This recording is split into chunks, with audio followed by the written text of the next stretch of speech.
Shalom, selamat malam teman-teman yang terkasih dalam Tuhan. Bersyukur kita pada malam hari kita masih boleh beribadah bersama-sama. Walaupun seperti yang kita tahu kita masih ibadah online, tapi saya yakin tidak ada layar yang tidak menyatukan kita pada malam hari. Untuk itu saya mengajak teman-teman saya untuk menyanyikan sebuah lagu, yaitu berjudul How Great Is Our God.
Saya akan membacakan sebuah firman Tuhan yang terambil dari Yohanes pasal 15 ayat 4. Tinggallah di dalam aku dan aku di dalam kamu, sama seperti ranting tidak dapat berbuah dari dirinya sendiri kalau ia tidak tinggal pada pokok. Demikian juga kamu tidak berbuah jika kamu tidak tinggal di dalam aku. Nah, teman-teman, kita adalah ranting dan Tuhan Yesus adalah pokok. Untuk itu, mari kita tengok sebuah pujian yang berjudul Yesus Pokok dan Kita Laksanakan.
Selamat malam.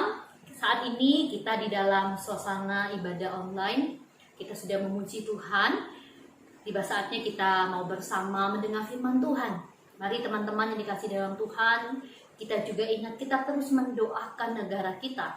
Kita juga terus mendoakan di mana tempat kita tinggal di Kota Manggar, supaya ada penyertaan Tuhan, ada pimpinan Tuhan, ada pemulihan, supaya kita bisa kembali di dalam ibadah bersama-sama secara tatap muka. Mari teman-teman kita berdoa untuk menenangkan hati pikiran kita, untuk bersama-sama kita mendengar firman Tuhan. Mari kita berdoa. Terima kasih Tuhan untuk kesempatan yang Tuhan percayakan bagi setiap kami.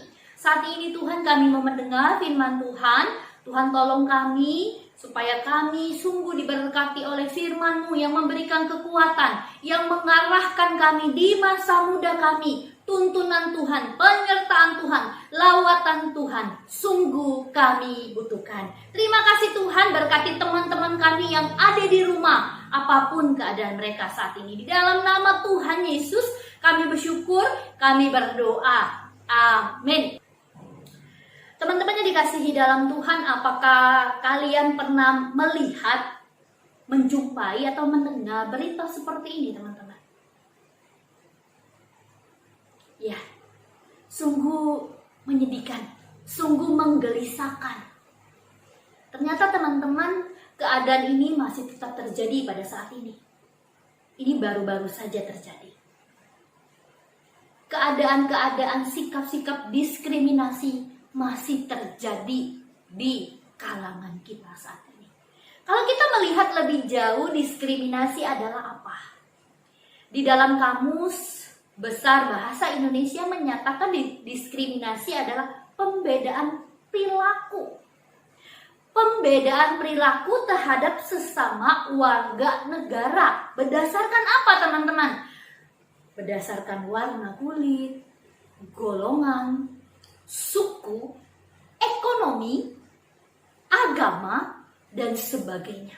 Ada perbedaan-perbedaan, ada golongan-golongan yang terpisah, yang terjadi perbedaan di tengah-tengah keberagaman yang ada.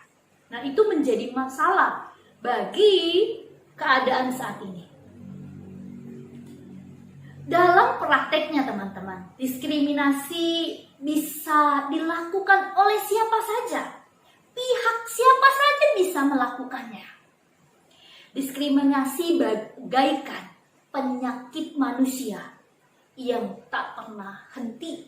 Kalau kita melihat, penyakit diskriminasi disebabkan oleh karena manusia yang telah jatuh ke dalam dosa. Manusia yang telah jatuh ke dalam dosa. Wabah ini menyebar di mana-mana. Teman-teman, bukan hanya corona yang menyebar saat ini, wabah. Nah, ini juga merupakan wabah yang terjadi di kalangan kita saat ini. Hampir setiap orang mengalaminya. Bahkan, kalau kita melihat di negara-negara yang katanya sudah maju, yang mengaku demokrasi, yang memiliki pendidikan tinggi pun tidak luput dari kata diskriminasi penyakit ini. Mereka mengalaminya, mereka melakukan diskriminasi.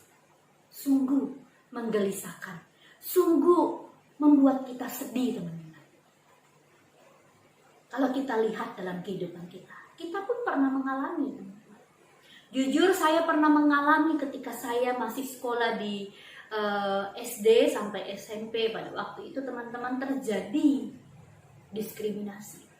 Teman-teman sangat sungkan berteman dengan saya sebagai suku Tionghoa. Mereka sungkan untuk menceritakan banyak hal. Mereka terkadang mengejek berbagai celotehan karena saya berbeda dengan mereka. Sukunya berbeda. Terkadang ada pembatasan-pembatasan terjadi kepada saya. Waktu itu memang saya merasa sedih. Saya merasa, kok begini amat ya? Kan saya tidak memilih saya dilahirkan sebagai suku Tionghoa. Tapi sebagai keberagaman, saya mau berteman, saya mau bermain dengan mereka tanpa ada pembatasan karena saya suku yang berbeda dengan mereka. Inilah realita hidup terjadi di mana-mana. Mungkin teman-teman saat ini kalian juga mengalami atau akan lebih parah diskriminasi terhadap ras, etnis, gender, diskriminasi agama, diskriminasi kelas sosial. Ada perbedaan-perbedaan orang-orang yang lumpuh, orang-orang yang berbeda, orang-orang yang terbatas dengan diri kita. Itu terjadi diskriminasi di mana-mana. Nah, teman-teman yang dikasih dalam Tuhan, kalau kita melihat, ternyata di dalam Alkitab pun juga sama. Ada kasus-kasus diskriminasi yang terjadi terhadap pelayan-pelayan Tuhan. Terhadap pelayan-pelayan Tuhan ketika mereka melakukan sesuatu atau mereka sendiri yang terikat di dalam diskriminasi. Itu yang ada. Kalau kita melihat teman-teman di dalam Perjanjian Lama, di dalam Bilangan pasal 12, cerita mengenai Miriam, Harun dan Musa.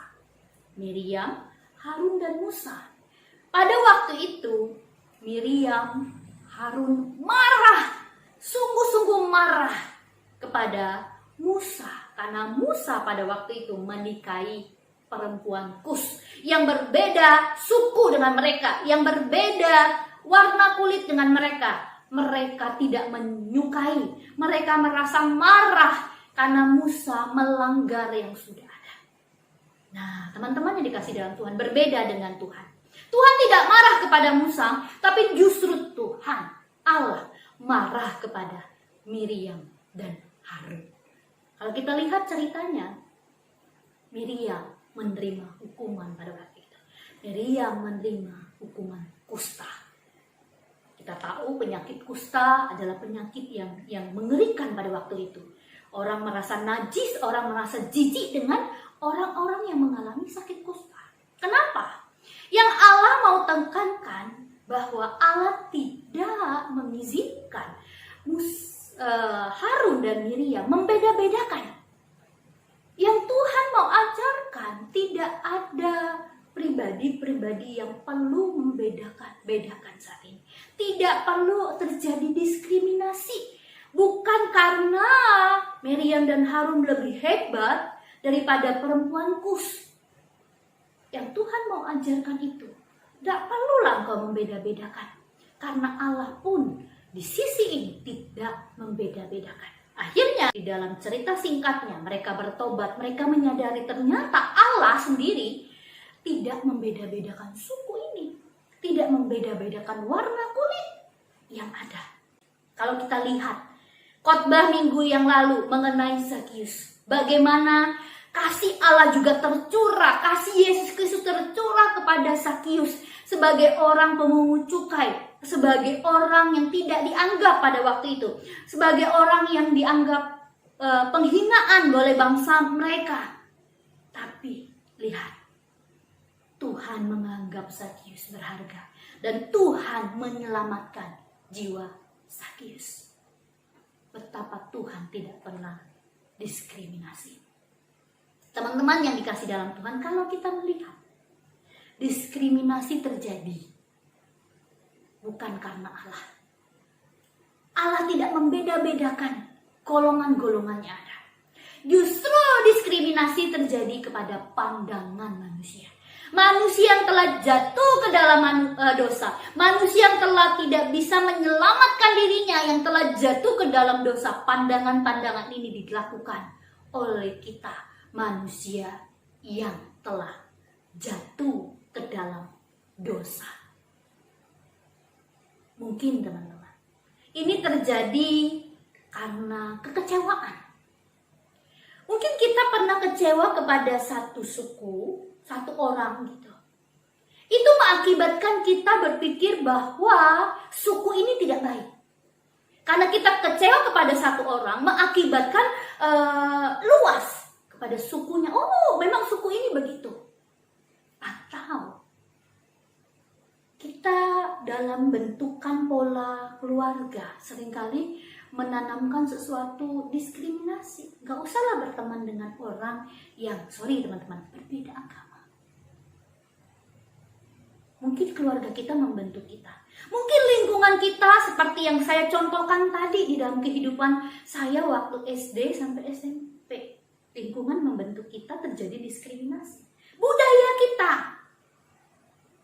Mungkin itu yang membentuk kita, mengakibatkan diri kita memiliki sikap diskriminasi.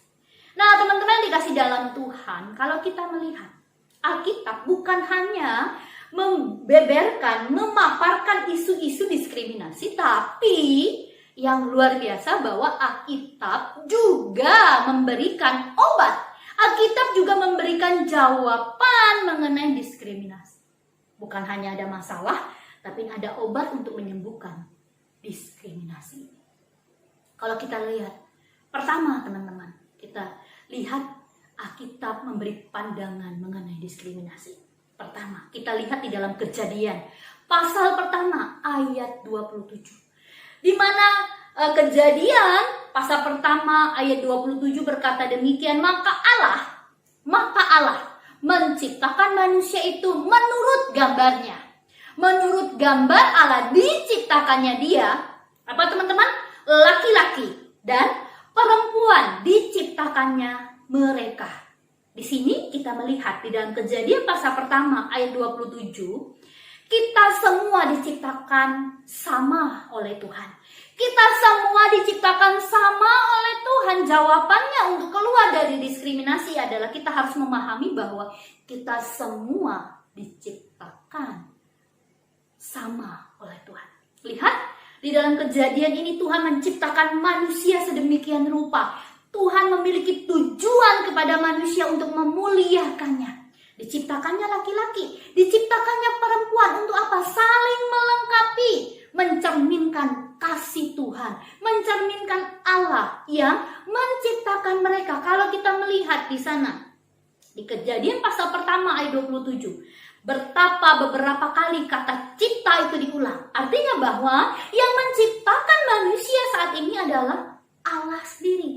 Allah membentuk manusia sedemikian rupa. Allah mendesain manusia sedemikian rupa. Walaupun berbeda sikap, mungkin berbeda karakter, berbeda pemahaman, tapi kita mau mengerti bahwa di sini Allah yang menciptakan manusia, setiap pribadi yang di muka bumi ini, menginjakkan kaki di muka bumi ini, diciptakan oleh Tuhan. Allah menciptakan dari yang tidak ada menjadi ada. Allah menciptakan dari yang tidak ada menjadi ada, yaitu setiap kita manusia yang telah diciptakannya. Artinya, ternyata manusia dibentuk oleh Allah sendiri yang sungguh mengasihi setiap kita. Nah, teman-teman yang dikasih dalam Tuhan, kalau Allah sendiri menciptakan manusia, apakah boleh kita sebagai manusia melakukan diskriminasi kepada teman kita, sahabat kita, golongan-golongan yang berbeda dengan kita, suku yang berbeda? Toh, yang menciptakan kita ternyata adalah Allah sendiri. Tapi kalau kita lihat tadi saya sudah jelaskan, ternyata pemikiran diskriminasi itu sungguh terjadi oleh karena manusia itu sendiri. Manusia harus mengerti bahwa yang menciptakan pribadi-pribadi adalah Allah. Artinya tidak ada lagi kita membeda-bedakan. Karena kita semua sama diciptakan oleh Allah yang Maha Kuasa. Selanjutnya kalau kita melihat yang lain, Alkitab memberi penjelasan mengenai diskriminasi. Kasus-kasus diskriminasi adalah Kristus datang untuk menghapus semuanya. Kristus Yesus datang untuk menghapus tembok pemisah ini. Pemikiran-pemikiran manusia yang tidak baik ini. Justru Kristus datang menghentikan ini. Di dalam Galatia pasal 3 ayat 26 sampai 38. Demikian firman Tuhan. Sebab kamu semua adalah anak-anak Allah karena iman di dalam Yesus Kristus. Karena kamu semua yang dibaptis di dalam Kristus telah mengenakan Kristus. Dalam hal ini tidak ada orang Yahudi atau orang Yunani, tidak ada hamba atau orang orang merdeka, tidak ada laki-laki atau perempuan, karena semua adalah satu di dalam Kristus Yesus. Karena semua adalah satu di dalam Kristus Yesus. Artinya teman-teman di sini bahwa Kristus telah menghapuskan pemikiran-pemikiran diskriminasi. Kristus sudah menghapuskan, menghancurkan itu lewat karya salib. Kalau kita melihat, kita sebagai manusia yang telah rusak, dosa merusak setiap kita. Kehidupan kita, perkataan kita teman-teman, pikiran kita, perbuatan kita, itu sudah rusak. Kita bertindak sesuatu yang tidak sesuai dengan firman Tuhan. Sehingga kita sangat rentan seringkali bersikap diskriminasi kepada keadaan dunia ini.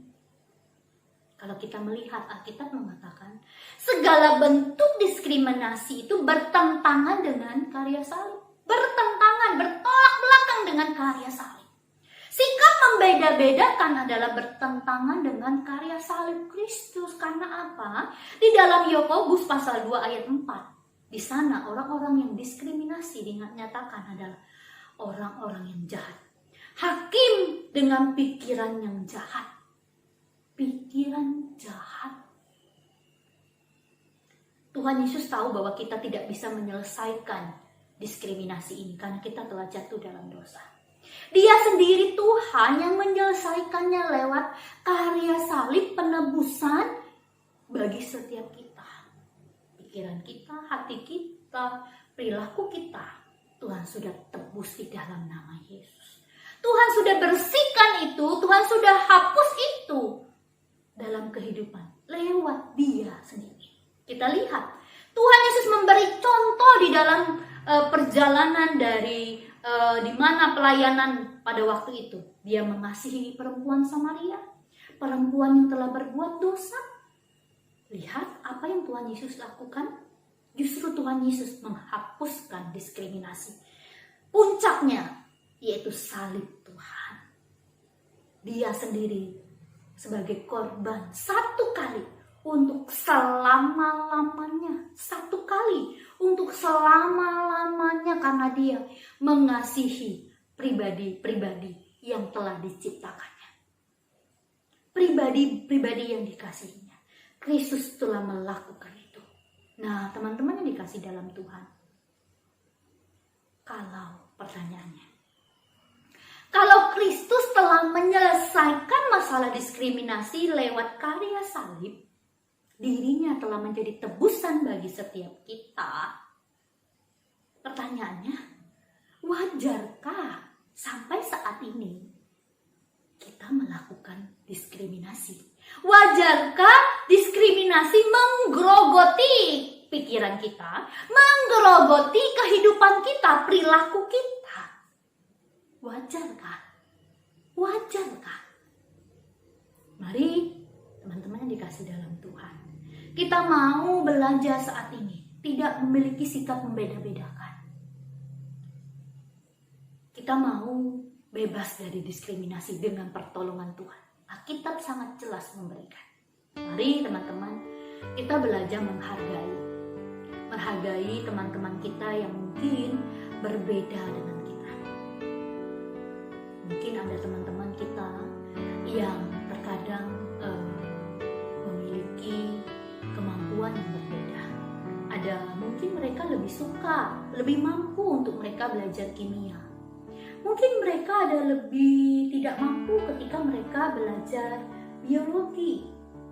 Kita sebagai pribadi yang mengerti tidak merendahkan mereka, tidak menjelekkan mereka, tidak menganggap mereka aneh. Mungkin ada teman-teman kita yang memiliki penyandang disabilitas yang seperti yang kita lihat tadi. Mereka cacat mungkin. Mari kita hargai. Gak usah kita mengolok-ngolok, gak usah kita menyampaikan sesuatu perkataan yang menyinggung. Karena dia pun juga diciptakan Tuhan. Allah membentuk dia sedemikian rupa, sama seperti dengan kita. Mungkin Mungkin teman-teman kita harus juga belajar menghargai berbagai profesi yang ada. Tukang sampah. Kita nggak perlu mengata-ngatain tukang sampah. Justru kita berterima kasih kepada tukang sampah, asisten rumah tangga yang membantu kita, tukang parkir, teman-teman. Itu membantu kita. Coba kita hargai. Coba kita mengucapkan terima kasih. Coba kita menghargai mereka seperti bagaimana Allah menghargai.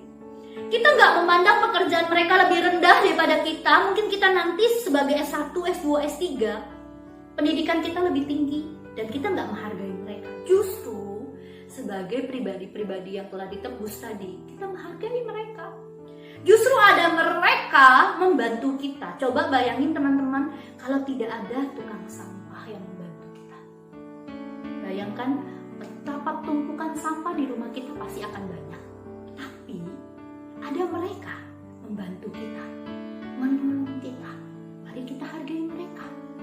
Mungkin teman-teman saat ini kita berada di dalam situasi memiliki teman-teman yang berbeda suku, ras, berbeda karakter, warna kulit. Mari jangan merendahkan. Jangan merasa kita lebih hebat daripada mereka, kita merasa suku kita lebih hebat. Tidak. Saatnya kita mau belajar tidak merendahkan, tapi menghargai mereka. Keberagaman perlu dihargai oleh kita, orang-orang yang telah Kristus tebus. Biarlah kita melakukan firman Tuhan ini di masa-masa kemerdekaan ini. Biarlah kita menjadi pribadi yang berkenan memberkati Indonesia lewat kita melepaskan kata-kata diskriminasi dalam hidup kita. Amin buat firman Tuhan. Selamat berjuang teman-teman, selamat mengaplikasikan firman Tuhan. Kita berdoa. Tuhan Yesus, terima kasih untuk kesempatan ini. Saat ini kami belajar mengenai bahwa kami tidak bisa membeda-bedakan golongan, ras, agama, perbedaan-perbedaan yang lain. Karena Tuhan sendiri tidak memandang hal itu. Justru Tuhan mengizinkan kami, pribadi yang telah ditebus, untuk mengasihi mereka, untuk menghargai mereka, untuk tidak menganggap rendah mereka. Tuhan tolong kami. Mampukan kami yang terbatas, mampukan kami yang hina, mampukan kami yang Tuhan sudah bentuk di dalam masa kami bergaul dengan teman-teman kami, di dalam masa kami bergaul bersama keluarga kami. Nanti suatu hari kami juga akan berjumpa dengan orang banyak. Tuhan tolong kami, mampukan kami Tuhan. Dan terima kasih buat karya penebusan Tuhan bagi setiap kami telah menyelesaikan masalah ini. Dan kami mau belajar dengan pelan-pelan menghargai orang-orang yang Tuhan percayakan. Terima kasih Tuhan, berkati teman-teman kami yang ada di rumah, mungkin dalam masa pergumulan, mungkin masalah kekhawatiran akan masa depan. Tuhan tolong, Tuhan berkati, Tuhan tolong nyatakan kasih Tuhan bagi keluarga mereka, kesehatkan keluarga mereka kami serahkan kepada Tuhan. Berkati mereka yang studi saat ini, Tuhan berkati, berikan hikmat, berikan hati yang berkenan di hadapan Tuhan, dan ampuni kalau mereka tidak berkenan di hadapan Tuhan, menggunakan waktu-waktu yang baik di hadapan Tuhan. Ini kami yang datang kepada Tuhan dalam nama Yesus kami bersyukur, kami berdoa. Amin. Selamat malam minggu teman-teman. Tuhan Yesus memberkati dimanapun kalian berada. Biarlah damai sejahtera Tuhan selalu bersama kehidupan kita.